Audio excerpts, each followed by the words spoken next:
সেনাপ্রধান জেনারেল ওয়াকারুজ্জামানের তুরস্ক সফর নিয়ে পুরো দক্ষিণ এশিয়া জুড়ে এখন আলোচনা সমালোচনা। প্রতিরক্ষা বিশ্লেষকদের কেউ কেউ বলছেন তুরস্কে বাংলাদেশের প্রতিরক্ষা আধুনিকায়নের পেছনে চলছে এমন কোনো কৌশলগত পরিকল্পনা যার আনুষ্ঠানিক ঘোষণা এখনও আসেনি। যদি সত্যি সত্যি বাংলাদেশ সিপার পায় তাহলে কি বদলে যাবে দেশের আকাশ প্রতিরক্ষার পুরো চিত্র, নাকি একটি মিসাইল সিস্টেম কিনলেই সব নিরাপত্তা চ্যালেঞ্জের সমাধান হয়ে যাবে? আর সবচাইতে গুরুত্বপূর্ণ প্রশ্ন হলো, বাংলাদেশের এমন একটা পদক্ষেপকে ভারত কিভাবে দেখবে? এটি কি দক্ষিণ এশিয়ার নতুন কোনো অস্ত্র প্রতিযোগিতার ইঙ্গিত, নাকি একটি স্বাধীন রাষ্ট্রের স্বাভাবিক প্রতিরক্ষার আধুনিকায়ন? প্রিয় দর্শক, আজকের এই বিশেষ বিশ্লেষণে আমরা তথ্য, সামরিক বাস্তবতা এবং ভূ রাজনৈতিক প্রেক্ষাপট মিলিয়ে খুঁজে বের করার চেষ্টা করব সিপার নিয়ে বাংলাদেশের নাম কেন আলোচনায় আসলো, বাস্তবে এই চুক্তির সম্ভাবনা আসলে কতটা, আর যদি গুঞ্জন সত্যি সত্যি হয়েই যায় তাহলে দক্ষিণ এশিয়ার নিরাপত্তা সমীকরণে কী ধরনের পরিবর্তন আসতে পারে। আশা করি এই পুরো আয়োজনে সাথেই থাকবেন।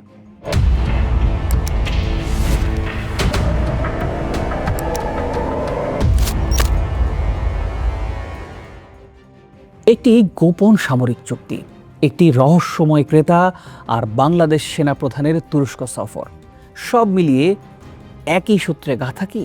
নাকি আমরা দেখছি দক্ষিণ এশিয়ার সবচাইতে বড় প্রতিরক্ষা কূটনীতির সূচনা? চলুন একে একে বিশ্লেষণ করি। এখন পর্যন্ত সবচাইতে বড় প্রশ্ন এটাই, তুরস্ক যখন ঘোষণা দিল তাদের সিপার দীর্ঘ পাল্লার আকাশ প্রতিরক্ষা ব্যবস্থা প্রথমবারের মতো একটি বিদেশি দেশের কাছে রপ্তানি করা হয়েছে, তখন থেকেই প্রতিরক্ষা বিশ্লেষকরা সম্ভাব্য দেশগুলোর তালিকা তৈরি করতে শুরু করেছেন। আর সেই তালিকায় উঠে আসে কয়েকটি দেশের নাম, আর দক্ষিণ এশিয়া থেকে আলোচনায় আসে বাংলাদেশের নাম। কারণ গেল এক বছরের ঘটনাগুলো যদি আমরা একসঙ্গে সাজাই তাহলে একটি ধারাবাহিক চিত্র আমরা দেখতে পাবো। তো চলুন সেগুলো জানি। প্রথমত, বাংলাদেশ ও তুরস্কের প্রতিরক্ষার সম্পর্ক আগের অন্য যে কোনো সময়ের তুলনায় অনেক দ্রুত এগিয়ে যাচ্ছে। দ্বিতীয়ত, বাইরাক্টার TB2 ড্রোন নিয়ে আলোচনা, সামরিক প্রশিক্ষণ বৃদ্ধি এবং যৌথ উৎপাদনের সম্ভাবনা, এইসবই দুই দেশের সম্পর্ককে নতুন উচ্চতায় নিয়ে গেছে। আর তৃতীয়ত, দুদেশের মধ্যে 2+2 কৌশলগত সংলাপ চালুর যে সিদ্ধান্ত, সেই সিদ্ধান্ত দেখিয়ে দেয় সম্পর্ক আর শুধু অস্ত্র কেনাবেচার মধ্যেই সীমাবদ্ধ নেই। বাংলাদেশ দীর্ঘদিন ধরে তাদের আকাশ প্রতিরক্ষা ব্যবস্থার আধুনিকায়নের পরিকল্পনা নিয়ে কাজ করছে। এসব কিছু মিলিয়ে অনেক বিশ্লেষক মনে করছেন, যদি বাংলাদেশ ভবিষ্যতে কোনো দূরপাল্লার আকাশ প্রতিরক্ষা ব্যবস্থা কিনে তাহলে তুরস্কের সিপার একটি সম্ভাব্য বিকল্প হতে পারে। তবে আবারও মনে করিয়ে দেই আপনাদের, এ পর্যন্ত বাংলাদেশ কিংবা তুরস্কের কোনো সরকারি সংস্থা ঘোষণা দেয়নি যে সিপার এর প্রথম বিদেশি ক্রেতা বাংলাদেশ। তাই এটাকে নিশ্চিত তথ্য হিসেবে নয়, বরং আমাদের বিশ্লেষণ ভিত্তিক সম্ভাবনা হিসেবে আমরা দেখতে পারি। প্রিয় দর্শক, বাংলাদেশ যদি সত্যি সত্যি এই সিপার পেয়ে যায় তাহলে আসলে আমাদের কি বদলাতে পারে, চলুন সেটা একটু আমরা জানার চেষ্টা করি। প্রথম পরিবর্তন হবে ডিটারিয়েন্স বা প্রতিরোধ ক্ষমতায়, অর্থাৎ সম্ভাব্য প্রতিপক্ষ জানবে বাংলাদেশের আকাশ সীমায় প্রবেশ করা আগের চাইতে অনেক বেশি ঝুঁকিপূর্ণ। বাংলাদেশের বিমান ঘাঁটি, নৌঘাঁটি, গুরুত্বপূর্ণ সামরিক স্থাপনা, বিদ্যুৎ কেন্দ্র এবং কৌশলগত অবকাঠামো আরও শক্তিশালী সুরক্ষা পাবে, নিঃসন্দেহেই বলা যায়।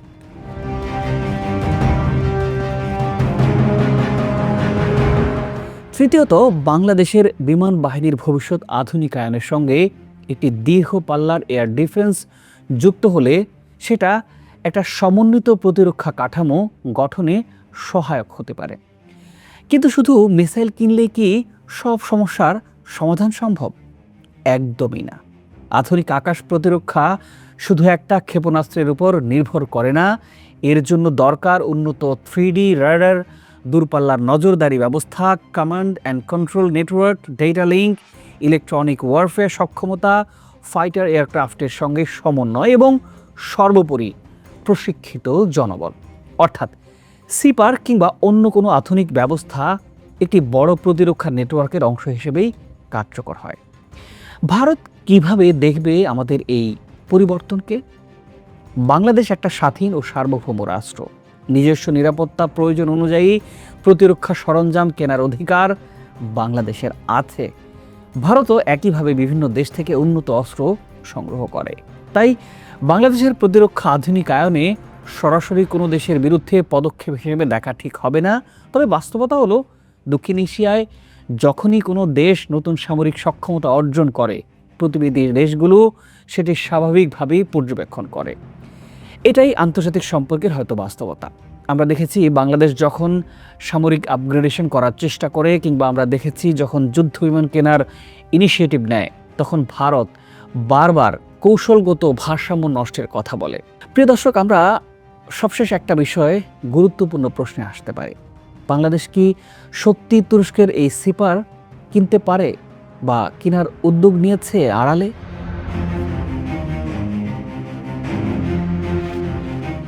আজকের তথ্য অনুযায়ী এর কোনো সামরিক বা সরকারি নিশ্চিত ঘোষণা আসেনি। তবে এটাও সত্য, বাংলাদেশ ও তুরস্কের প্রতিরক্ষা সম্পর্ক ইতিহাসের অন্যতম সক্রিয় সময় পার করছে, সেটা আমরা দেখতে পাচ্ছি। অন্তর্বর্তী সরকারের সময় এবং আমরা দেখেছি এই নতুন সরকারের সময় তুরস্কের উচ্চ পর্যায়ের প্রতিনিধি দল বাংলাদেশ সফরের যে বিষয়টা, এবং এখন সেনাপ্রধানের তুরস্কের সফর, যৌথ উৎপাদনের আলোচনা হয়েছে, ড্রোন সহযোগিতার ব্যাপারে এবং 2+2 কৌশলগত সংলাপ এবং সামরিক শিল্পে নতুন অংশীদারিত্ব তুরস্কের সাথে। এই সব কিছু মিলিয়ে এখন এই বিষয়টা একেবারে স্পষ্ট। ঢাকা এবং আঙ্কারা শুধু বর্তমান নিয়েই এখন ভাবছে না, তারা ভবিষ্যতের প্রতিরক্ষা সম্পর্কের ভিত্তিও গড়ে তুলতে চাইছে কিংবা চাচ্ছে। সিপার আসুক কিংবা না আসুক, বাংলাদেশের সামরিক আধুনিকায়নের যে গতি, যে নতুন পর্যায়ে প্রবেশ করেছে, তা নিয়ে খুব একটা সন্দেহ নেই। আর যদি ভবিষ্যতে সত্যি সিপার নিয়ে কোনো আনুষ্ঠানিক ঘোষণা চলেই আসে, এবং সেটি আসতেও পারে, তাহলে সেটি শুধু একটি নতুন অস্ত্রের কেনার খবরই হবে না, বরং বাংলাদেশের আকাশ প্রতিরক্ষা সক্ষমতার ইতিহাসে একটা নতুন অধ্যায়ের সূচনা হিসেবেই দেখা হবে।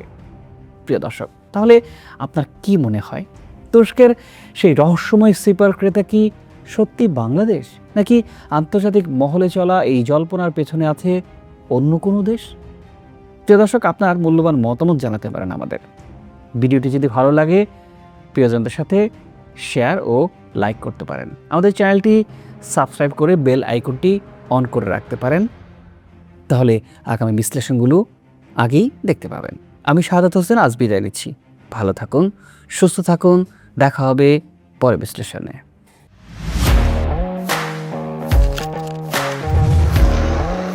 প্রফেশনাল স্টুডিও খুঁজছেন? ঢাকার প্রাইম লোকেশন নয়াপল্টনে দেশ সমাচার স্টুডিও আপনার কন্টেন্ট প্রোডাকশনের নির্ভরযোগ্য ঠিকানা। এখানে পাবেন 4K ক্যামেরায় মাল্টি অ্যাঙ্গেল রেকর্ডিং, আছে গ্রিন ও ব্ল্যাক স্ক্রিন সেটআপ, উন্নত মানের মাইক্রোফোন ও sound proof voice over booth. আপনার পছন্দ মতো স্টুডিও ডিজাইন করার সুযোগও থাকছে। Hazrat Shahjalal news content, talk show, interview বা পডকাস্ট, যা কিছুই করেন এখানে পাবেন প্রফেশনাল সেটআপ আর ফুল এডিটিং সাপোর্ট। আপনার চাহিদা অনুযায়ী বুক করতে পারেন আজই। কল কিংবা হোয়াটসঅ্যাপ করুন এই নাম্বারে 017202106557। ভিজিট করুন আমাদের ওয়েবসাইট ও ফেসবুক পেজ।